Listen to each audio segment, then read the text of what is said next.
Hello students, जय हिंद, जय Bharat students. आज हम एक बहुत इम्पॉर्टेंट टॉपिक लेकर के आए हैं जो बोर्ड एग्जाम्स के लिए बहुत ही महत्वपूर्ण है। तो लाइफ प्रोसेस का ही एक टॉपिक है जिसमें मनुष्य का पाचन तंत्र के बारे में हमको बताना है। और जैसा कि प्री बोर्ड एग्जाम्स के टाइम चल रहे हैं और बोर्ड के पॉइंट ऑफ व्यू से बहुत ही इम्पोर्टेंट क्वेश्चन है और हम कोशिश करेंगे कि इसको अच्छे से समझाया जाए और डील किया जाए। तो हमारा ये भी उद्देश्य है कि बोर्ड एग्जाम में बायोलॉजी पार्ट के क्वेश्चन 100% सभी हो जाए। तो इसी दृष्टिकोण को रखते हुए हमें टॉपिक लेकर के आए हैं। तो मानव का पाचन तंत्र के बारे में हम बताना चाह रहे हैं। तो इसमें न्यूट्रिशन जैसा बताया इसके पहले कि शरीर को ऊर्जा के लिए पोषक तत्वों की आवश्यकता होती है और यह पोषक तत्व लेने की विधि को पोषण कहते हैं।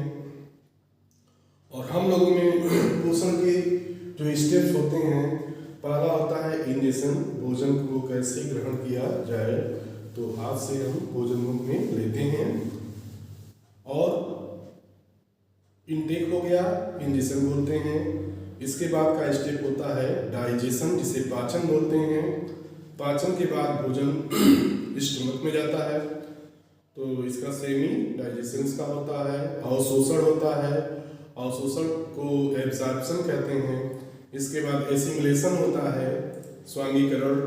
और लास्ट में इसका जो अपचित जो भोज्य पदार्थ होता है वो मलद्वार के द्वारा मल के रूप में बाहर समय समय पे निकाला जाता है।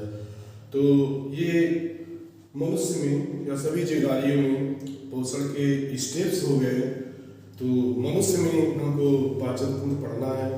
तो पाचन तंत्र पढ़ने के लिए सबसे पहले जो होता है, इसमें मुख्य जो पार्ट होता है यह आहार नाल होता है और इसके पाचन ग्रंथियां होती हैं। तो पाचन तंत्र पढ़ने के पहले हम बताना चाह रहे हैं कि हम भोजन में जो विभिन्न प्रकार के पोषक तत्व लेते हैं, थाली में हमारे चावल, दाल, रोटी, सब्जी होता है, सलाद वगैरह होते हैं, वाटर भी होता है। तो इसमें जो पोषक तत्व हम लेते हैं, इसमें पहला है कार्बोहाइड्रेट होता है। क्या होता है? कार्बोहाइड्रेट होता है। दूसरा प्रोटीन होता है, तीसरा वसा होता है और चौथा जो होता है विटामिन होते हैं, पांचवा जो होता है खनिज लवण होता है। तो जैसा कि कार्बोहाइड्रेट है, इसको लेने के लिए जो चावल, रोटी और पोटैटो वगैरह है, स्वीट पोटैटो वगैरह है, मेज है, तो इससे कार्बोहाइड्रेट हम पाते हैं कि कार्बन और हाइड्रोजन ऑक्सीजन का बना कंपाउंड होता है और यह इस पचने के बाद ग्लूकोज बनता है। इसके बाद दूसरा जो होता है प्रोटीन होता है। प्रोटीन हमें जो है दालों से मिलता है और लाल मांस वगैरह से मिलता है, दूध से मिलता है, मछलियों से मिलता है। सोयाबीन वेजिटेरियन के लिए ऐसा जो है अनाज है जिसमें सबसे अधिक सोयाबीन पाया जाता है। 40% नियर अबाउट 30 से 40% प्रोटीन पाया जाता है। और इसके बाद है वसा तैलीय पदार्थों में, घी वगैरह में पाया जाता है। और इसके बाद है विटामिन के बाद खनिज है। तो कार्बोहाइड्रेट, प्रोटीन और वसा से हमें ऊर्जा डायरेक्ट मिलती है और जो शरीर के विभिन्न प्रकार की मेटाबॉलिक एक्टिविटीज के लिए काम आती है, ग्रोथ के लिए भी काम आती है। तो कार्बोहाइड्रेट जब पचता, पाचन को हम डिफाइन करेंगे। पाचन एक ऐसी प्रक्रिया है जिसमें विभिन्न प्रकार के भोज्य पदार्थ या पोषक तत्व आहार नाल में पाए जाने वाले विभिन्न ग्रंथियों में जो एंजाइम्स ग्रंथि होते हैं, उनसे विशेष प्रकार का जैव उत्प्रेरक या एंजाइम सीक्रेट होता है और एक सरल पोषक तत्वों में कन्वर्ट होता है, तो पाचन कहलाता है। तो सपोज करिए कि हम कार्बोहाइड्रेट लेते हैं खाने में, तो कार्बोहाइड्रेट फाइनली जब आफ्टर डाइजेशन कंप्लीट इसका हो जाता है माउथ में, स्टमक में, स्मॉल इंटेस्टाइन में, तो यह ग्लूकोज में कन्वर्ट होता है। किसमें कन्वर्ट होता है? ग्लूकोज में। मीठा होता है, जिसे सैकेराइड्स भी कहते हैं। क्या कहते हैं? सैकेराइड्स कहते हैं। तो इसको हम यस से रिप्रेजेंट कर रहे हैं, यस से रिप्रेजेंट कर रहे हैं। तो ग्लूकोज पचा तो सैकेराइड्स बना, ये सैकेराइड्स है, यहाँ भी सैकेराइड्स है, यहाँ भी सैकेराइड है, और ये सिंगल बंध के द्वारा आपस में बंधे हुए कॉम्प्लेक्स ऑर्गेनिक कंपाउंड है। और यहाँ पे प्रोटीन जो बच रहा है वह फाइनली बच करके एमिनो अम्ल में कन्वर्ट होता है। तो एमिनो अम्ल को हम ए से रिप्रेजेंट किए हैं, कैपिटल ए, ये विभिन्न बंधों के द्वारा आपस में जुड़ा हुआ है। बसा जब बच जाता है बसी अम्ल बनता है, फैटी एसिड बनता है, और इसे एफ से लिया गया है। तो यह जो है पाचन जब इसका हो जाता है तो विभिन्न प्रकार के एंजाइम जो इसमें काम करते हैं, मान लीजिए सुक्रोज है तो ये बॉन्ड क्या होगा, टूट जाएगा, यस ऐसे इसमें कन्वर्ट हो जाएगा।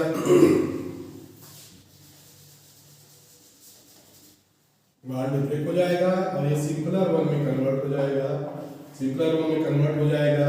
इसी तरह से प्रोटीन जो होता है यहाँ भी बॉन्ड टूटेगा तो एमिनो एसिड जो हो जाएगा सिंपलर वन में कन्वर्ट हो जाएगा, सिंपलर वन में यह कन्वर्ट एमिनो एसिड हो जाएगा।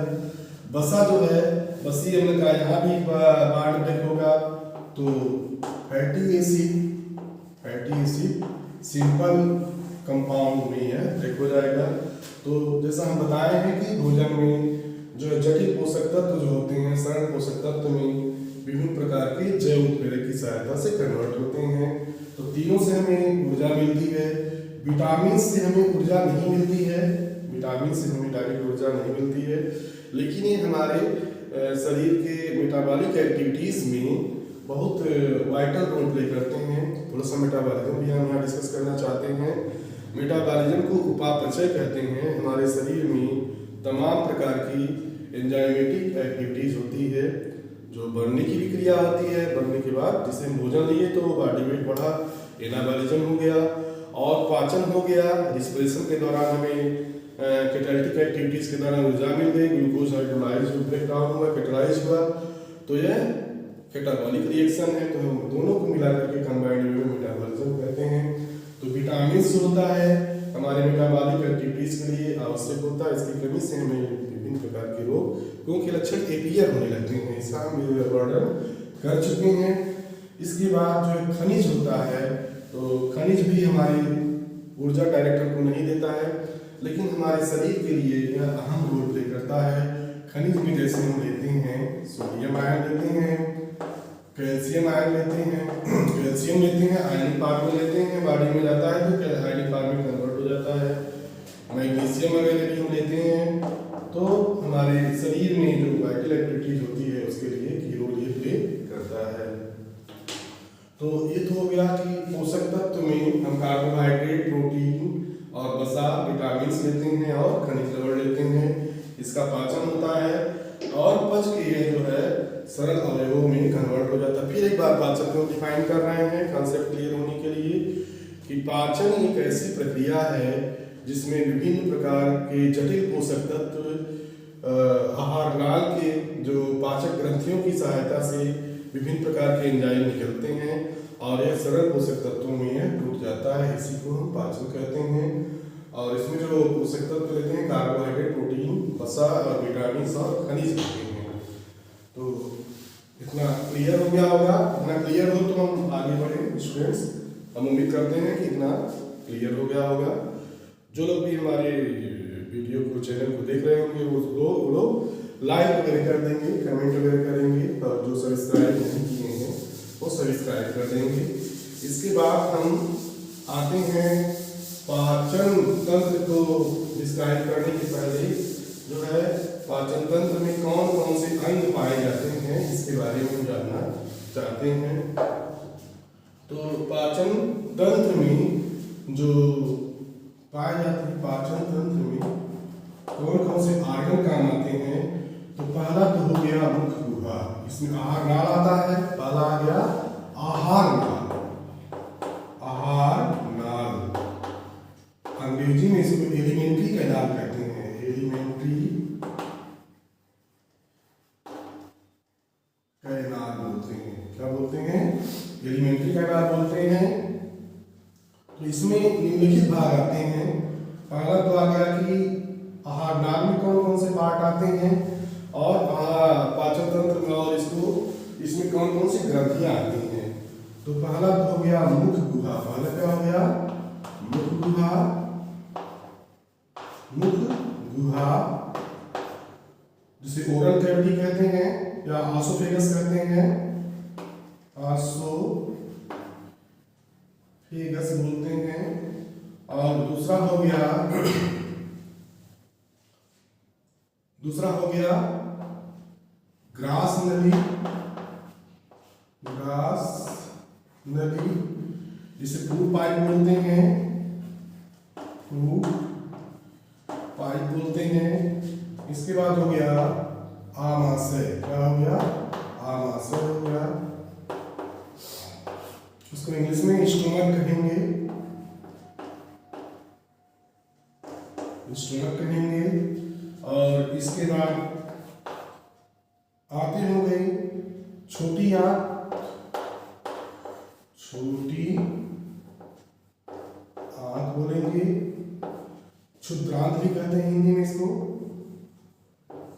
क्षुद्रांत। Small intestine, small intestine. इसके बाद बोलते हैं लार्ज इंटेस्टाइन, बड़ी आंत। क्या बोलते हैं? बड़ी आंत, large intestine. Large, LARGE, large intestine. क्या बोलते हैं? लार्ज इंटेस्टाइन, लार्ज इंटेस्टाइन,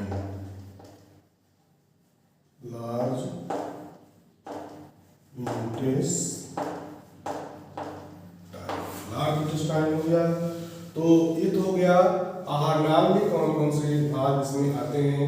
इसको हम चित्र के द्वारा भी समझ सकते हैं। ये मनुष्य का पाचन तंत्र का फिगर है। तो आहार नाल में जो भाग आते हैं, आहार नाल में होता है मुख से लेकर के गुदा तक की एक एक्वायर्ड ट्यूबुलर स्ट्रक्चर होती है, जो हर जगह जगह इसकी चौड़ाई वगैरह डायमीटर वगैरह अलग होती है।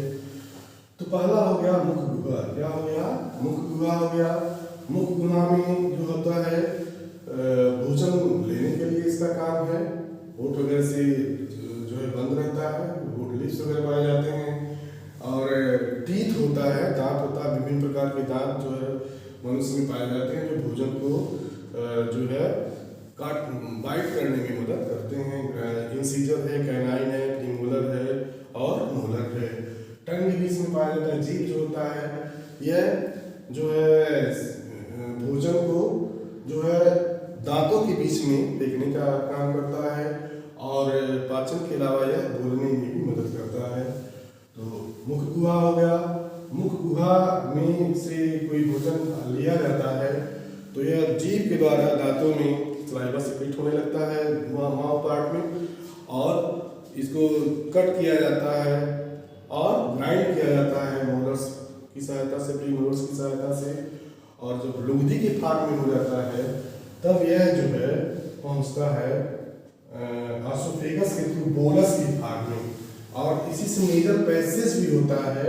नेजल पैसेज जो सांस लेने के रिस्पिरेटरी पार्ट का काम होता है, और इसका हम आगे रिस्पिरेशन में पढ़ेंगे। तो दोनों रिस्पिरेटरी सिस्टम में यहाँ पे मिलते हैं, और एक जाके फेफड़े वगैरह का निर्माण करता है, रिस्पिरेटरी ऑर्गन्स का निर्माण करता है, लेकिन अभी इसको हमको नहीं पढ़ना है।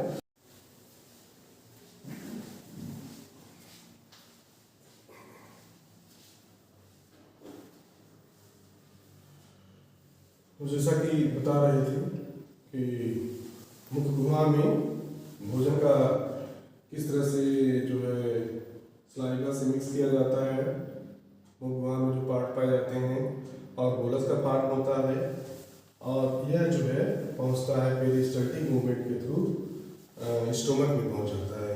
स्टोमक में पहुंचता है। तो स्टोमक में जो भोजन होता है आंतरिक माध्यम में बनता है, और आमाशय में जो दूसरी ग्रंथि आमाशय से होते हुए भोजन में पहुंचता है छोटी आंत में। छोटी आंत यहाँ दिखाया गया है।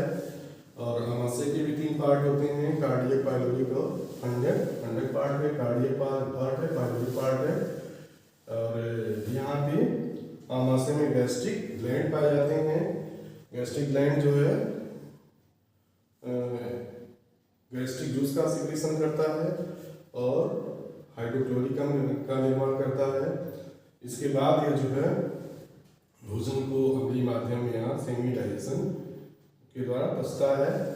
फिर यहाँ से भोजन आमाशय में 4 से 5 घंटे तक लगातार रहता है। तो इसमें आमाशय में जो गैस्ट्रिक ग्लैंड्स पाया जाता है, गैस्ट्रिक जूस का सिक्रेशन करता है। और इसमें 3 प्रकार के सेल पाए जाते हैं, जो कि मुख्य कोशिका आक्जेंटिक सेल होती है और मुख्य कोशिका होती है और म्यूकस सेल होती है।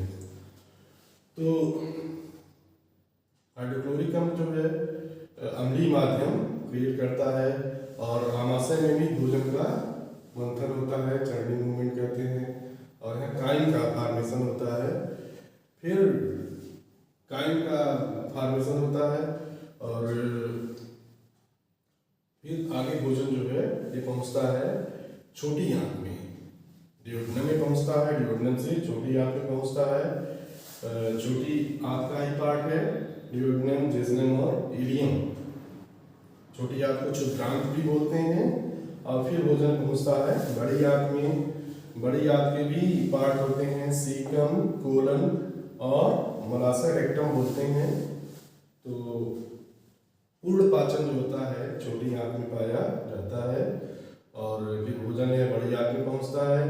यहाँ पे जो है जल और खनिज लवण का अवशोषण होता है, ज़्यादा पाचन तो आंत में हो जाता है। फिर ये तो आहार नाल के बारे में बता दिए। आहार नाल में जो मुख्य अंग होते हैं वह होता है मुखगुहा, मुखगुहा बोलते हैं। दूसरा होता है ग्रसनी, ग्रसनी बोलते हैं। फूड पाइप भी से कहते हैं, फेरिंक्स भी कहते हैं, फेरिंक्स बोलते हैं। तीसरा हो गया कि आमाशय। क्या हो गया? आमाशय, आमाशय स्टोमक, स्टोमक बोलते हैं। फिर आते हैं स्मॉल इंटेस्टाइन, स्मॉल इंटेस्टाइन छोटी आंत से बोलते हैं, छोटी आंत, क्षुद्रांत, क्षुद्रांत भी से कहते हैं, क्षुद्रांत से कहते हैं छोटी आंत। तो इसके भी 3 पार्ट होते हैं। बहुत ज़्यादा डिटेल इसका नहीं पढ़ना 10th लेवल पे, लेकिन इसके 3 पार्ट में होता है। कार्डियक पार्ट होता है, कार्डियक, कार्डियक पार्ट, पाइलोरिक और फंडस, फंडस पार्ट होता है। फिर इसके बाद आता है बड़ी आंत, बड़ी आंत, large intestine, large intestine, large intestine, large intestine हो गया। लार्ज इंटेस्टाइन के भी 3 पार्ट होते हैं, सीकम, कोलन और रेक्टम, मलाशय बोलते हैं, मलाशय इसमें बोलते हैं। तो यह तो हो गया कि मनुष्य के आहार नाल में कौन कौन से पाए जाते हैं। तो मुखगुहा, ग्रसनी, आमाशय, छोटी आंत, बड़ी आंत। छोटी आंत के भी 3 पार्ट होते हैं, कार्डियक, पाइलोरिक और फंडस पार्ट होते हैं। बड़ी आंत के जो पार्ट होते हैं सीकम, सीकम, कोलन और रेक्टम, सीकम, कोलन और रेक्टम का पार्ट होता है। तो ये तो आहार नाल के पार्ट हो गए जो भोजन के पचाने में मदद करते हैं। मुखगुहा के द्वारा भोजन पहुंचता है, मुखगुहा के द्वारा भोजन पहुंचता है ग्रासनली में, ग्रासनली से होते हुए भोजन आमाशय में पहुंचता है। ग्रास नली में किसी तरह का कोई पाचन नहीं होता, क्योंकि यहाँ कोई ग्लैंड नहीं पाई जाती है, यहाँ पे कोई ग्लैंड भी नहीं पाई जाती है। लेकिन मुख में जो टाइलिन का जो रिएक्शन होता है वो चलता रहता है ग्रास नली में भी। और इसके बाद ये भोजन पहुँचता है जो है आमाशय में। आमाशय में एसिडिक मीडियम में भोजन का पाचन होता है। फिर इसके बाद भोजन पहुँच जाता है छोटी आंत में, डियोडेनम में भी इसका डाइजेशन होता है। क्षारीय माध्यम में, क्षारीय माध्यम में जो पित्ताशय से जो पित्त रस होता है, पित्त के लीवर के द्वारा बनाया जाता है, यकृत के द्वारा, और पित्ताशय में इकट्ठा होता है। और यहाँ भी क्षारीय माध्यम क्रिएट करता है, अग्नाशय से अग्नाशयी रस निकलता है। तो छोटी आंत में लगभग करीब डियोडेनम में लगभग पाचन हो जाता है। फिर इलियम छोटी आंत का ही पार्ट है, इसमें भोजन का कंप्लीट पाचन हो जाता है। फिर इसका आंत में भी इसका पूछा जाएगा कि भोजन का पूर्ण पाचन कहाँ होता है, क्वेश्चन बनता है। तो आंत, छोटी आंत में भोजन का कंप्लीट पाचन हो जाता है, पूर्ण पाचन हो जाता है। अवशोषण भी छोटी आंत में ही होता है। पूर्ण पाचन के बाद जो भोजन पहुँचता है यह बड़ी आंत में। बड़ी आंत में खाली अवशोषण जल का होता है और खनिज लवण का होता है। और मलाशय में पूर्ण पाचन के बाद जो मल होता है इकट्ठा होता है, समय समय पर इसका इजेक्शन हो जाता है। तो पोषण के जो पार्ट हो गए वह हो गया इनटेक ऑफ फूड, अंतर्ग्रहण, पाचन, पाचन हो गया, और अवशोषण हो गया। अवशोषण के बाद एसिमिलेशन हो गया, एसिमिलेशन का परिक्षेपण हो गया। फूड जैसे भोजन हमारा माउथ पार्ट है, दांत भी है, इसमें जीभ भी है, और सिलेवरी ग्लैंड कान के पास पाया जाता है। फूड पाइप यहाँ ऑसोफेगस है, फिर यहाँ से फूड पाइप है। फूड पाइप सीधा स्टोमक में भोजन को ले जाने में मदद करता है। फिर छोटी आंत और बड़ी आंतें पाई जाती हैं। तो यह तो हो गया माउथ पार्ट की पार्ट। अब इसके बाद थोड़ा सा हम जो है डिस्कस करेंगे पाचक ग्रंथियों के बारे में। तो आहार नाल का चित्र पूछा जाएगा तो एज इट इज आपको बनाना है। जो है आहार नाल की जो पार्ट में बता दिए। अब इसमें जो ग्रंथियां पाई जाती हैं, यह यहाँ पे सिलेवरी ग्लैंड हो गया, 5 प्रकार की ग्रंथियां होती है। सिलेवरी ग्लैंड हो गया। सिलेवरी ग्लैंड 3 प्रकार के होते हैं। क्वेश्चन बनता है कि कितने प्रकार के सिलेवरी ग्लैंड उसमें पाया जाता है। तो 3 टाइप्स के पाए जाते हैं। कर्णमूल ग्रंथि कान के पास होता है, सबलिंगुअल जीभ के और गलफड़े के पास होता है। फिर जो होता है अधोजिह्वा, अधोहनु जबड़े के बीच में होता है।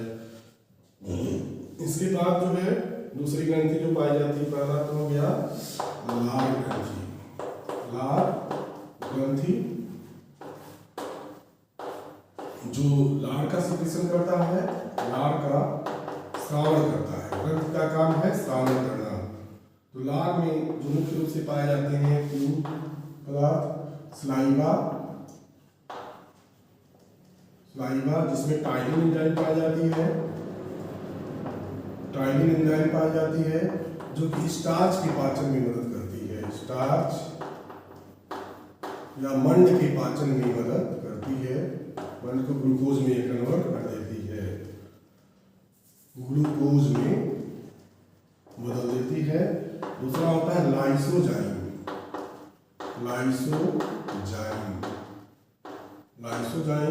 और तीसरा होता है इसमें पानी, वाटर। तो लार में मुख्य रूप से ज्यादा पानी पाया जाता है। स्लाइवा होता है जिसे लार कहते हैं। यह जो है स्टार्च के पचाने में मदद करता है, स्टार्च को ग्लूकोज में कन्वर्ट करता है। टाइलिन एंजाइम में होता है। लाइसोजाइम में होता है खाने के साथ साथ कुछ जो है बायोमाइक्रोब चले जाते हैं, तो बैक्टीरिया वगैरह चले जाते हैं जिसको किल कर देता है। पानी जो होता है यह हमें बोलने में और मुख को गीला करने में और जीभ को और मुख गुहा को गीला करने में मदद करता है। दूसरा जो होता है आमाशय में जो जठर ग्रंथि पाई जाती है, जठर ग्रंथि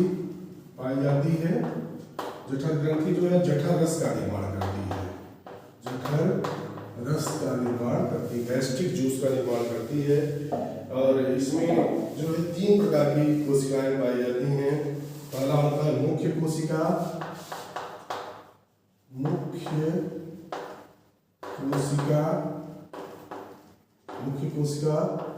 दूसरा होता है आर्जेंटिक कोशिका, आर्जेंटिक कोशिका, और तीसरा होता है श्लेष्मिका, श्लेष्म कोशिका, श्लेष्मिका कोशिका, श्लेष्मिका कोशिका। ये जठर रस जो होता है, स्टोमक जो है जठर रस का सिक्रेशन करता है जठर ग्रंथि के द्वारा। मुख्य कोशिका होती है, आर्जेंटिक कोशिका होती है। मुख्य कोशिका जो होती है वह तो एंजाइम को एक्टिव एंजाइम में कन्वर्ट करती है, पेप्सिनोजन को पेप्सिन में कन्वर्ट करती है। आर्जेंटिक कोशिका हाइड्रोक्लोरिक एसिड का स्राव करती है, भी प्रो एंजाइम को एंजाइम में बदलने में मदद करती है। यदि भोज्य पदार्थ के द्वारा कोई माइक्रोब पहुंच जाता है स्टोमक में तो एसिड इतना स्ट्रांग होता है कि उसको समाप्त करता है, मार डालता है। और भोजन में कोई हार्ड पदार्थ चला गया तो भी इसको गलाने में मदद करता है। तो अंदरी माध्यम ये क्रिएट करता है और जो है प्रोटीन को जो है पेप्सिनोजन में कन्वर्ट कर देता है। और अब एक यहाँ पे क्वेश्चन होता है कि जब इतना स्ट्रांग एसिड हमारा हाइड्रोक्लोरिक अम्ल स्टोमक में पाया जाता है तो हमारे एलिमेंट्री स्टोमक को हार्ट क्यों नहीं पहुंचाता है? तो श्लेष्मिका कोशिका से एक ऐसा म्यूकस निकलता है जो तैलीय पदार्थ होता है जो इसके दीवार से चिपका रहता है। म्यूकस का फॉर्मेशन लेयर बना देता है, लेयर का फॉर्मेशन कर देता है और जो कि हाइड्रोक्लोरिक अम्ल से इसका कोई हार्मफुल इफेक्ट नहीं पड़ने देता है। तो क्वेश्चन थोड़ा सा रीजनिंग बेस्ड आएगा कि हमारी आहार नाल भी मीट मांस की बनी होती है और हम मीट खाते हैं तो मीट का पाचन हो जाता है। जो जानवर वगैरह होते हैं कार्निवोरस, वहाँ भी यही स्ट्रक्चर पाया जाता है, उनके भी स्टोमक में एसिड पाया जाता है। तो उनकी आंतें क्यों नहीं बच जाती हैं? हाइड्रोक्लोरिक अम्ल का उसका हार्मफुल इफेक्ट क्यों नहीं पड़ता है? तो श्लेष्मिका कोशिका के नाते ही नहीं पड़ता है। तो यहाँ पे भोजन का पाचन जो है 4 से 5 घंटे में यहाँ भी मूवमेंट होता है, क्रमानुसार की गति होती है, चर्निंग मूवमेंट होता है और भोजन आमाशय में जो पच जाता है उसे काइम कहते हैं। क्या कहते हैं? काइम, CHYME, काइम बोलते हैं। भोजन जो पच गया उसे क्या बोलेंगे? काइम बोलेंगे। भोजन जो यहाँ पे आमाशय में पचा उसे बोलेंगे काइम। इसके बाद जो भोजन होता है स्टोमक में एक फिंचर वाल्व पाई जाती है, मसल्स पाई जाती है। जब तक भोजन का पाचन स्टोमक में होगा तब तक भोजन को यहाँ से आगे जाने यह नहीं देगा। इसके बाद जब यहाँ पे पाचन हो जाएगा तो वह छोटी आंत में भोजन आएगा। छोटी आंत में डियोडेनम वाले पार्ट में आएगा। छोटी आंत के जो है डियोडेनम में पार्ट है। छोटी आंत के 3 पार्ट होते हैं, डियोडेनम, जेजुनम और इलियम होता है। तो इसमें जो होता है छोटी आंत में आंतरीय इंटेस्टाइनल ग्लैंड होती है। कौन सी ग्लैंड होती है? इंटेस्टाइनल ग्रंथि पाई जाती है। जठर ग्रंथि हो गया। इसके बाद से सबसे बड़ी ग्रंथि शरीर की होती है लीवर होती। क्या होती है? लीवर। लीवर का डायग्राम कुछ इस तरह से हम बना सकते हैं। इस तरह से होगा। यहाँ पे ट्यूब लाइन स्ट्रक्चर ऐसे निकलेगा। ये भी एक आशय बन जाएगा। इसे बोलते हैं पित्ताशय। क्या बोलते हैं? पित्ताशय बोलते हैं। यहीं से छोटी स्टोमक के बीच में पैंक्रियाज होता है, पैंक्रियाटिक डक्ट निकलती है जो कॉमन बाइडक्ट से आगे कनेक्ट होती है। तो लीवर जो है पित्त रस का निर्माण करता है, यकृत से बोलते हैं, पित्त रस का निर्माण करता है और यह पित्ताशय में स्टोर होता है। पित्ताशय में स्टोरेज का काम करता है, इकट्ठा होता है। और पैंक्रियाज जो होता है इससे पैंक्रियाटिक जूस निकलता है। तो लीवर हो गया, सबसे बड़ी ग्रंथि शरीर की हो गई। इसके बाद हो गया पैंक्रियाज। पैंक्रियाज को अग्नाशय बोलते हैं, अग्न्याशय बोलते हैं। क्या बोलते हैं? अग्नाशय बोलते हैं।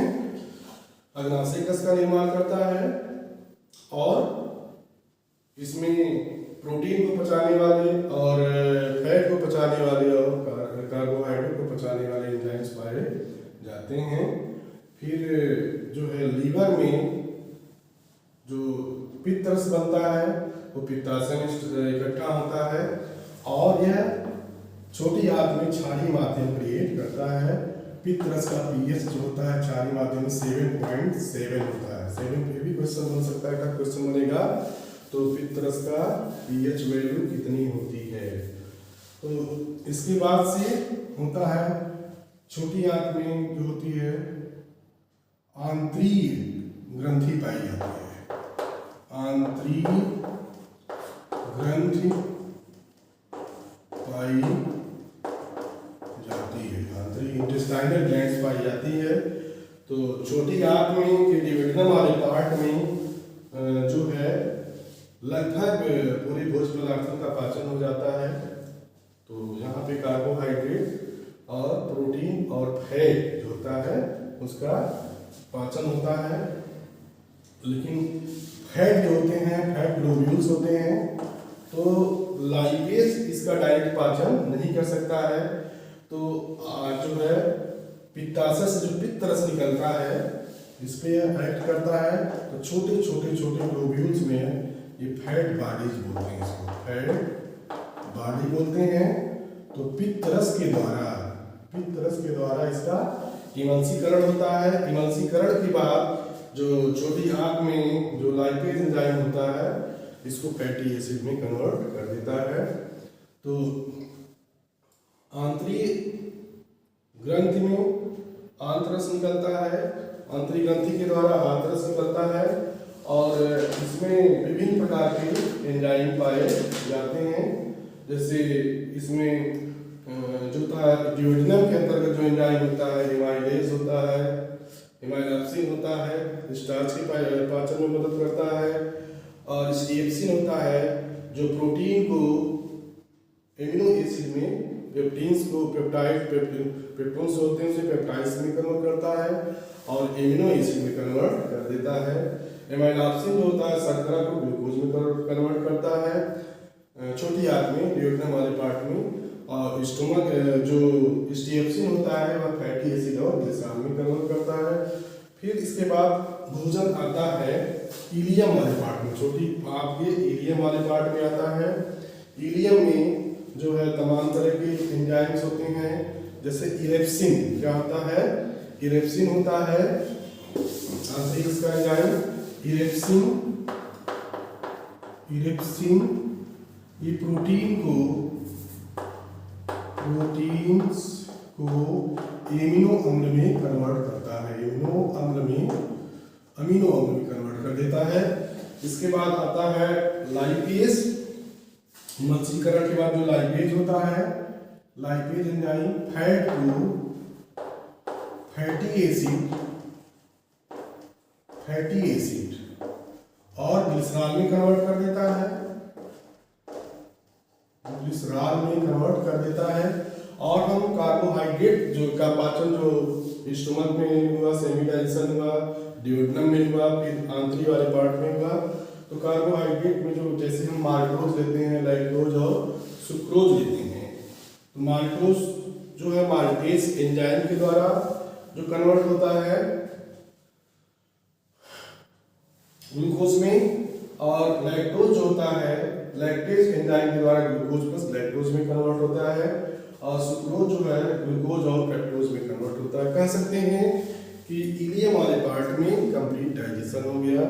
तो कार्बोहाइड्रेट जो होगा ग्लूकोज में कन्वर्ट हो गया, फैट जो होगा इमल्सिफिकेशन के बाद फैटी एसिड और ग्लिसरॉल में कन्वर्ट हो गया, और इसके बाद से कार्बोहाइड्रेट जितने प्रकार के हम लेते हैं वो ग्लूकोज में कन्वर्ट हो गया। तो इस तरह से हम कह सकते हैं कि कंप्लीट पाचन तंत्र पूछा जाए तो पाचन का डेफिनेशन बता दिए, और कौन कौन से पाचक अंग आहार नाल में कौन कौन से अंग पाए जाते हैं, मुख से लेकर के गुदा तक आहार नाल कहते हैं इसको। इसमें मुख गुहा आ गया, ग्रसनी आ गया, आमाशय आ गया, छोटी आंत आ गई, बड़ी आंत आ गई, और छोटी आंत के भी पार्ट आएगा तो ठीक है, कोई बात नहीं है। फिर इसमें ग्रंथियों के बारे में लिखना है, तो मुख्य गुहा में जो ग्रंथि लार ग्रंथि, तीनों पार्ट का नाम लिखने की आवश्यकता नहीं है, लार ग्रंथि लिखना है। फिर जो है आमाशय वाले पार्ट में जो है गैस्ट्रिक ग्रंथि, फिर लीवर, सबसे बड़ी ग्रंथि शरीर की पूछी जाएगी एग्जाम में, ऑब्जेक्टिव क्वेश्चन में, शरीर की सबसे बड़ी ग्रंथि कौन सी होती है, तो यकृत बोलना है, लीवर बोलना है। इसके बाद दूसरे नंबर की सबसे बड़ी ग्रंथि पूछा जाएगा तो अग्नाशय लिखना है। इसके बाद छोटी आंत में इंटेस्टाइनल आंतरिक ग्रंथि पाई जाती है। तो ग्रंथियों को हम शॉर्टकट में बता दिए, किसका क्या पार्ट होता है, भोजन का कौन कौन सा पार्ट, पच में क्या क्या बनता है। तो हमारे ख्याल से इसमें बड़े क्वेश्चन आएंगे। पाचन से आप क्या समझते हैं, मनुष्य के पाचन तंत्र का वर्णन कीजिए। तो ये फिगर एज इट इज बनाना है, पूरा बनाओगे तो 100% फुल इस एग्जाम में इस क्वेश्चन में पूरा नंबर आप लेकर के आएंगे। छोटे क्वेश्चन बनेंगे तब भी आप कर लेंगे, बड़े क्वेश्चन बनेंगे तो भी आप कर लेंगे। तो हमको उम्मीद है कि आप लोग इसको पूरा समझ गए होंगे। और एक चीज़ और बताना इसमें चाह रहे हैं, सीकम का काम एक अवशेषी अंग है, जो पहले हमारे जो पूर्वज थे, आदिमानव से हम लोग की उत्पत्ति हुई है।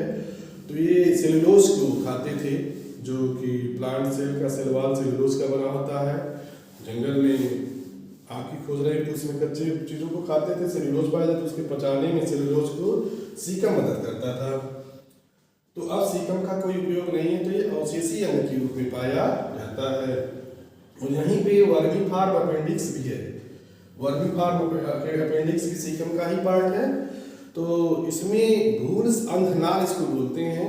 किसी भी कारण से भोजन का कोई पार्ट अंधनाल अपेंडिक्स में पहुंच गया तो सड़न पैदा होती है और पेट में एब्डोमिनल पेन होने लगता है। तो सीवियर पेन होता है, इसका इलाज सर्जन जो कट करके इसको निकालते हैं। तो स्टूडेंट्स, हमको उम्मीद है कि आप लोगों को ये समझ में पूरा आ गया होगा। तो आगे जो हम बताएंगे लाइव प्रोसेस में 1 या 2 पार्ट में हम पूरा लाइव प्रोसेस कंप्लीट कर देंगे। इसके बाद इसके ऑब्जेक्टिव क्वेश्चन हम लेकर के आएंगे लाइव प्रोसेस से संबंधित। और हम होप करते हैं सबको समझ में आ गया होगा। सब लोग इसको तैयार करिएगा और हमारे वीडियो को यूट्यूब पे सब लोग लाइक और सब्सक्राइब जरूर नहीं किए होंगे प्लीज़, और कमेंट प्रॉपर करिएगा। आप लोगों का कमेंट हमारे थोड़ा सा मोटिवेशन को बढ़ाता है और कोई बात नहीं है। थैंक यू स्टूडेंट्स, फिर मिलते हैं।